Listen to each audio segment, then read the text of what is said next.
All right, welcome back to Problem Solver Politics. I am your host, Cardinellis, with Cody the Oracle. Hey, everybody. And numbers are finally official. We started getting some whispering yesterday about some fourth quarter fundraising results, but we wanted to hold on to this video until we got all of the data today from everybody so we could make a proper comparison. And guess what?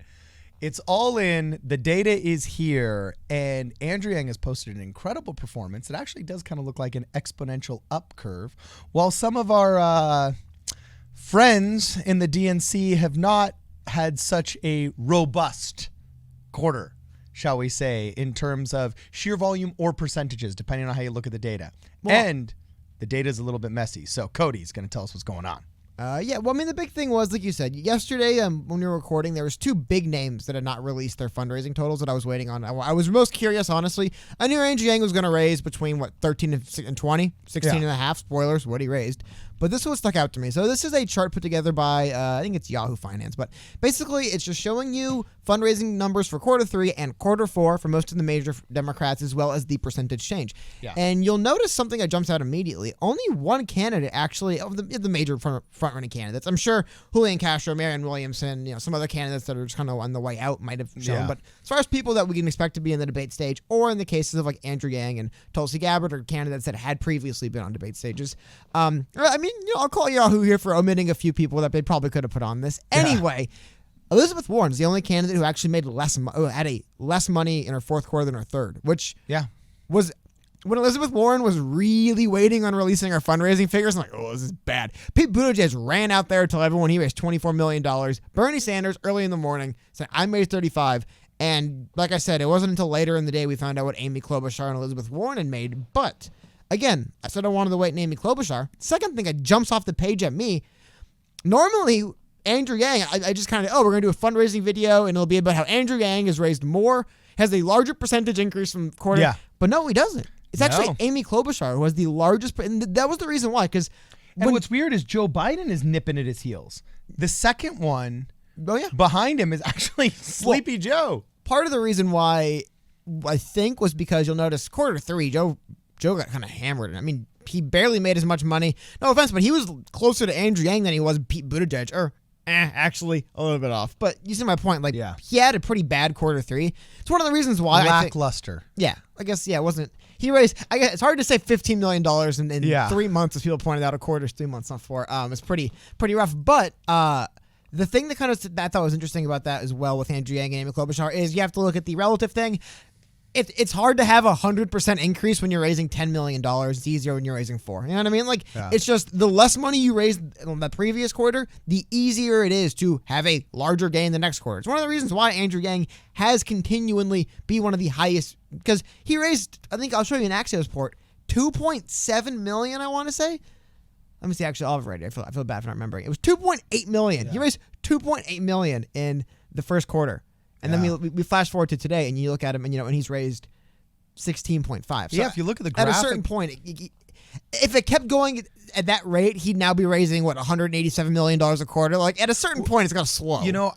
Can you pull up by chance the graphic that he posted on Instagram today? Because he did show it's actually a very rudimentary graphic, and I can give you a couple minutes to get there if you need it, but he posted the last 4 quarters of fundraising growth, right? And what's interesting is if you actually look at the graphic. Oh, is it not there? Oh, bummer. It was this morning on Yang 2020. I remember just looking at it. Bummer. Maybe it's not there anymore. Or it might have been somebody else's site. I'll find it and give it to you.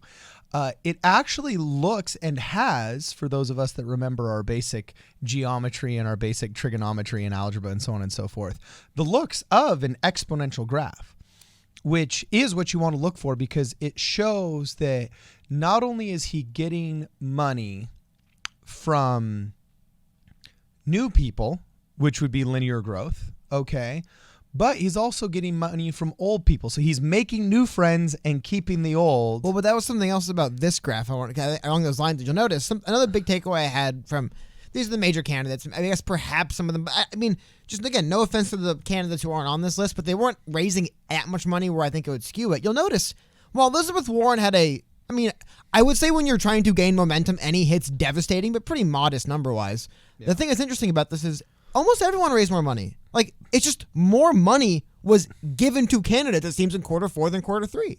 Like, everyone went up. Well, the muggles are tuning in, yeah. But like, everyone found a way to raise more money this quarter. That's the other big takeaway I had. Everyone who's really up there running near the front. I mean, Tulsi Gabbard had an increase in fundraising. She wasn't even on the debate stage in November and has been essentially getting marginalized out of the race because of her crusade against the DNC is not exactly, when you're trying to be the nominee, it's tough, right? So it's interesting to see money is just flooding in right now. So the reason why I wanted to wait for more numbers to come out, because here's something else, guys. There's something else that stood out to me is, I don't want to say odd, but just kind of puts into perspective the fundraising stuff, how relative it is that you look at Elizabeth Warren here. And we point out Elizabeth Warren raised less money quarter 4 than quarter 3, and she raised $21 million, which isn't, it's nothing to sneeze at. It's more than Andrew Yang raised in this quarter.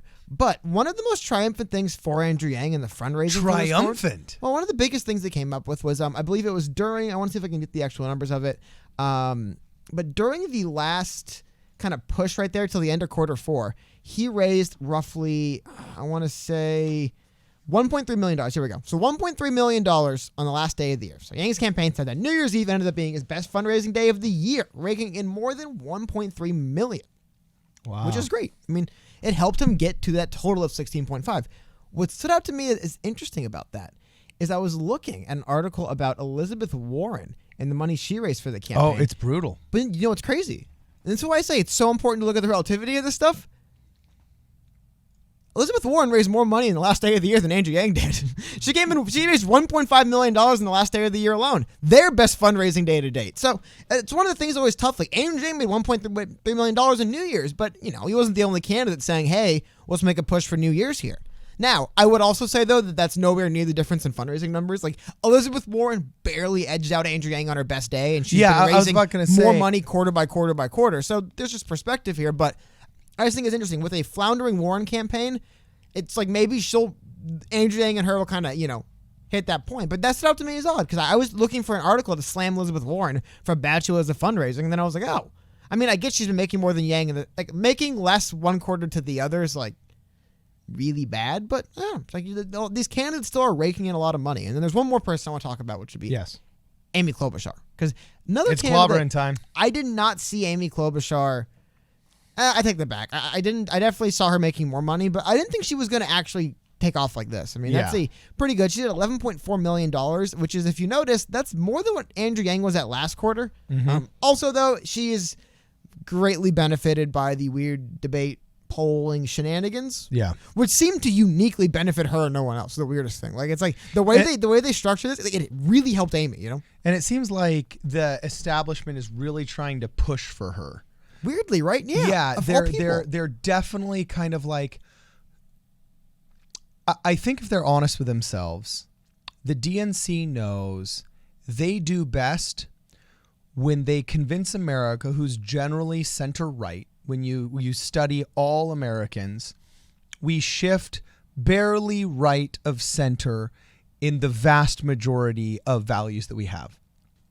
And Democrats do really, really well in elections where the candidate is convincingly just a nicer version of the center-right Republican. You know what I'm saying?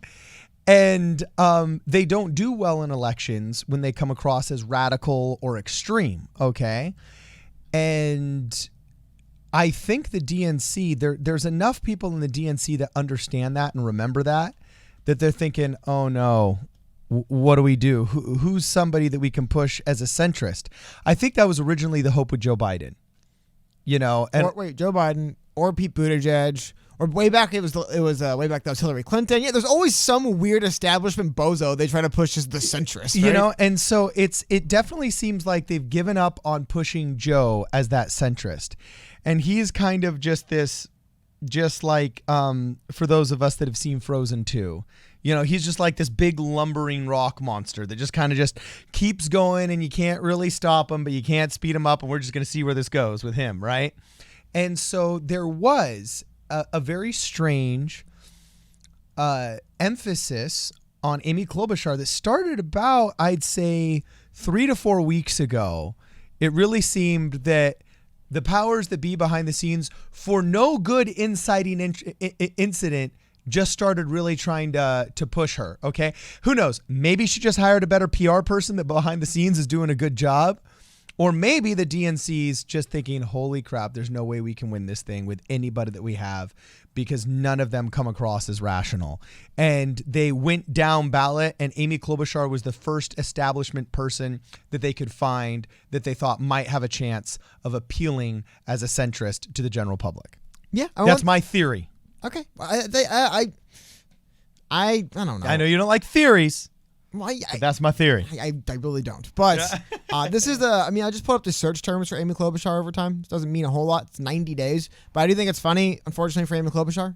It kind of shows where most candidates are. I think Andrew Yang's similar to this, but it's like, who cares about this Amy Klobuchar person? And then a debate happens, and everyone's like, who's this Amy Klobuchar person? I mean, it's the same thing for every candidate. Same thing for every candidate. Can you look up the misspellings of Amy Klobuchar? Like, perhaps, maybe, because nobody knows how to spell her name. They're looking up something else. I got to be honest, man. I was trying to put in a misspelling of Amy Klobuchar. I could not think of a way I would misspell. Like, maybe Buttigieg, but Klobuchar's pretty, like, once you see it, Klob-u-char. It's like, okay. Sounds like a Pokemon monster, but anyway, keep going. It does. The Klobuchar. The Klob, shout out to Goldeneye. But here we go. Something I thought was interesting about this is the Elizabeth Warren. Just want to touch a little bit more on her at the end of this. Because I do, like I said, we got into the fact that she did raise as much money as Andrew Yang did in the last day, roughly. But the only candidate who's like a major frontrunner, allegedly, who made less money from quarter 4 to quarter 3, that does stand out as really bad. I mean, the thing I've shown you guys multiple times here, which is, what do you know? Another graph that shows you Elizabeth Warren uniquely doing bad is you look at the Real Clear Politics polling aggregate. It's obviously not the be-all, end-all of it, but what's her name? Elizabeth Warren, sorry. She's the brown line here. And you could see this is where Warren was. I remember the day Warren overtook Biden, and I was like, wow, she's probably just a front runner now, because that's what the media was covering. Well, we her. had a couple of podcasts where everybody was saying she was the, quote, shadow front runner. Yeah. Well, I mean, because you can look, she took a massive surge. But now here's Elizabeth Warren. By the way, see how every line just kind of stagnates and stops? Because I haven't been doing any polls for like a few weeks. So every line just kind of stops at a certain point. Like, it just goes flat. There's no more up and down. But this is what it looks like when you raise less money in a quarter. Like, I don't know why I was surprised now that I look at it, because, her popularity reduced by like 25%. I would imagine that would coincide with a pretty dramatic falling in fundraising and, about a 14% fundraise falling. So those were the big things that really stuck out. But we can take some deeper dives into some of these numbers, but because I guess we can get into people who raised the most money. We didn't talk about it. I guess it kind of speaks to the state of the race a bit when Bernie Sanders raised the most money and he raised more than he did last quarter. Pete Buttigieg, same thing. And that's like not news. It's just kind of like, yep. Quarter 4 fundraising was probably going to show that Buttigieg and Sanders made the most, and they were still making more. So, I mean, we'll mention it, but I mean, there's nothing surprising about this. Bernie's learned how to fundraise for a presidential campaign big time over these last few cycles, and he's really good at it. I mean, we were showing that graph the other day. Bernie's like, he's cornered the market on getting people to donate, not multiple times, in excess of 50 times. I mean, like, he had, I think it was no other candidate had more than 150 donors who had donated over 50 times. Bernie Sanders had over 1,000. I mean, like he really, really knows how to get this money, and so not surprised there. Buttigieg, hey, if you're gonna get clowned on for the wine cave for probably the rest of your life, you at least better be making money while you're doing it, right? So at least he made the money while getting clowned on for the wine cave, and then we kind of covered other people. Again, Tulsi, I think it's interesting. It's good to see her hanging on. Keep fighting, Tulsi. Keep fighting. Right, because I mean, I would say the last 3 months, her campaigns looked way more, I won't say hopeless, but it was like, it's just way more obvious she's getting shouldered out over the last couple months than it was before that. So it's good to see her still making a point. But I think that's just more money coming in. She just needs to re-register as Republican and become an anti-war Republican. No, it's not going to work. Welcomed with open arms, given money to fight the good fight in Hawaii. Yeah, I forgot there's only 2 options in life. Yeah. Serve as a Republican or serve as a Democrat. Anyway, welcome to Serfdom 2020. Exactly. So, but anyway, so that the big things those are my big takeaways. And then jump to you, Carden. But again, I'll just finish it by saying the numbers tell me that more money came in quarter 4 than by quarter 3 by far, and Elizabeth Warren still couldn't post she couldn't match her last quarter fundraising. That actually, the more I think about it, stands out as particularly awful for Elizabeth Warren, because I mean, like, the money was flooding in. Everybody saw a big boost. Andrew Yang once again seen another boost. I would assume Andrew Yang by the end of quarter 1 to be probably closer to, I don't like making predictions and stuff like this, but I think a big jump in money because it's just this is the primary season now. If there was a time people would be engaged and interested in the primary, it'd be when it's starting, right? So that's what I imagine the next big thing. But well, that was also what and good for Amy, I guess. Good for Amy, good for Gang, likes for Warren, and Wine Cave Pete keeping it up. I find it really interesting as I was listening to my angry Republicans this morning, very early in the morning, and getting some of the first data. I found it interesting that a lot of the local radio stations, you know how this is because you and I both worked at the local radio station, they feed in either CNN or Fox News or NBC News has a radio affiliate that makes the top of the hour and the bottom of the hour 2 to 3 minute radio news announcements that you port in via satellite as you're doing your local programming. And Elizabeth Warren's numbers was the first that Fox News highlighted. And I thought that was interesting. I was thinking, well, is it because there's interesting data in it? Or is it because that's the one you fear? Because they're always tracking their enemy. And there definitely was a period, I think, where a lot of folks very much feared the rise of Elizabeth Warren, but she's strangely tapered out. Not just in polls of just likability and electability. You and I did that one video of the guy that was like, huh? That asked her a question. Well, I think in hindsight, before she even announced she was running, didn't you for a second think like, wait, Elizabeth Warren, like the Pocahontas controversy, this person that like always comes across as phony and unlikable? Yeah. That's what I was thinking the whole time. How is she skyrocketing? Yeah, and then now that it's caught up to her, it's like, oh yeah, she's phony and unlikable. Yeah, and so this kind of data to me is almost like the proof of what you and I had intuitively felt. And it's always good to see the data come out that kind of not supplements, but and you can't say proves, but corroborates what your feeling was and what your gut feeling was, because as we know, money's the barometer of a civilization. It's also the barometer of a campaign. And so I think it's safe to say now that Elizabeth Warren has played all of her cards. She's had her rise and her fall, and I do not see her recovering in the future. Oh, it's not going to get better. Yeah, I do not see it getting better. But it does seem to be getting better for others, not just Andrew Yang, but for others. So these next 90 days, I'm curious to see who this new godhead's going to be, because it used to be Biden, Sanders, Warren. I think eventually the media was going to struggle holding Bernie down. Like, I think Bernie will emerge as the actual front runner right now because he's polling basically as a front runner and raising as the front runner, right? Okay. Oh, yeah. I could, especially energy wise. And it seems like, once again, this is just theory. I know you don't like theories, but I have noticed that it seems like your average citizen in the United States of America has the mental bandwidth to analyze 3 members of his or her own party. You know what I'm saying? And they'll look into the top 3 and then they'll choose the top 3. It's kind of like March Madness. The average person that wants to, contribute to the office pool and guess on their bracket, they really only follow 3 or 4 teams, their alma mater, their wife's alma mater, and a couple others they like. So their knowledge base really only goes 3, maybe on a good day 4, into the top 25 teams. That's why everybody's bracket fails, because they don't have this comprehensive knowledge structure, right?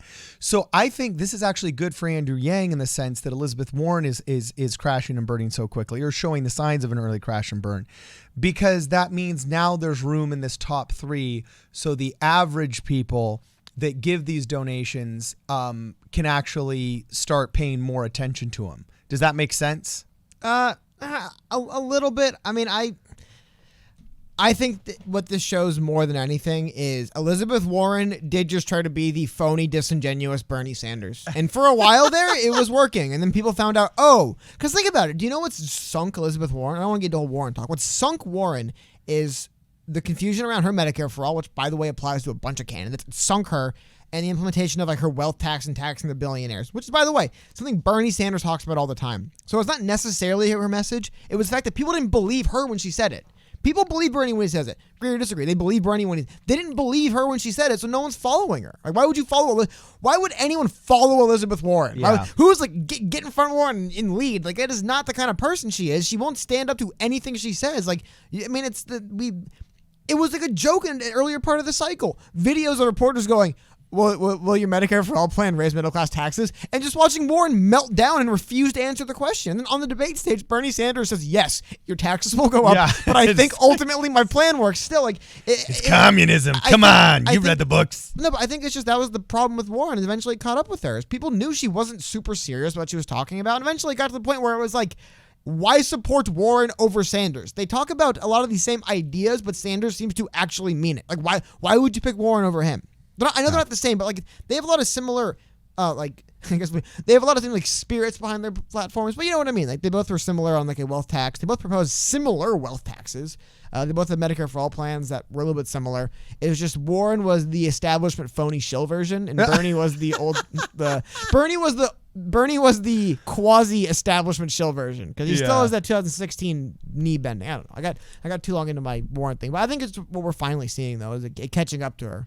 Yeah. Because it's bad in a quarter when Joe Biden is a 45% increase in funding and you have a 14% decrease. That's bad news. You know what I mean? Like even there was so much money flooding in. Even Joe Biden saw a nice bump, and you can't get anything out of Warren. So I thought that was bad. Yeah, Joe Biden is this is the last thing I'll say. You're a sports guy. Oh, I should have texted my father before I came over here. But there was a player, and I think his name was Carlos. Oh, I can't remember. There was a professional player that you wouldn't know for being famous, but some sports statistician at ESPN had figured out that like his data was the perfect middle ground of what makes a player worth having on your team or not. That he was considered the average professional baseball player. I don't know. He'd be I think I know what you're talking about. You know who I'm talking about? I believe if you're referring to wins above replacement. Sure, whatever the stat is. But there was actually a player that the statistician had figured out was the perfect average baseball player. Where like if you can get his stats and above for, like $1 million, like that's worth it. You know what I'm saying? And to me, Joe Biden is kind of that. Joe Biden is a dude that doesn't seem like he's really going out of his way too far to do barn burners. You know what I'm saying? He's showing up to the fundraising he's got to. He's doing what his team tells him to do, but he's doing it in a private jet. I mean, he's not skimping here. You know what I'm saying? I mean, making sure him and all of his buddies are as comfortable as can be flying first class, while Andrew Yang's like fighting for the coach seat so he can get an extra $250 for Facebook ads, So it seems like Joe Biden's candidacy is that perfect middle candidacy where it's like the most comfortable without trying to fail, right in the middle. I don't know. I mean, a little bit. Remember, he's also had a lot of controversy. He's always putting himself out there doing these. Oh, but you don't see him working too hard, brother. He did a couple massive town hall trips through Iowa recently. Well, yeah, no, I'm saying he's where do you think abject failure? Where do you think all these clips surface of him going? He's a professional. We're talking about this is a professional baseball player. No, he is. If he's the average, then we are doomed. If somebody can just be Joe Biden, we're like, hey, at least he's Joe Biden, the guy who can barely put sentences together, the guy who doesn't sell anything to anyone, the guy nobody likes. As long as he's okay. That's it. That's bad news. You know what? I would say. I don't know. I don't want to get too far into it, but yeah, it's like I said, if he's our baseline, if people are aspiring to be Joe Biden when they run for president, which is just coasting off name, having no real anything, then yeah, actually take it back. It's a great point. Somebody just coasting off the name and success of others and his prior success and just asking for votes because of it. That is the average politician in this country. Hey, he just took it back. Awesome. I like this. Just you all were here. You saw it. No, just kidding. He is the baseline. He is the baseline. So anyway, if anybody out there in our fan base knows the name of the stat that I'm talking about and the professional baseball player that we're talking about, please comment below. Also, if you can make sure that you share this video with your friends. That could help out a lot. If you want to contribute to the channel, make sure you go to the PayPal link in the description. And soon we're actually going to have memberships that you can join where you will get exclusive content and be able to participate in a members only live stream, which is going to be pretty fun and pretty interesting. So let us know what you guys think in the comments below. Make sure you follow us on Twitter at PSP Radio 1. This is Problem Solver Politics. We'll see you guys in the next video.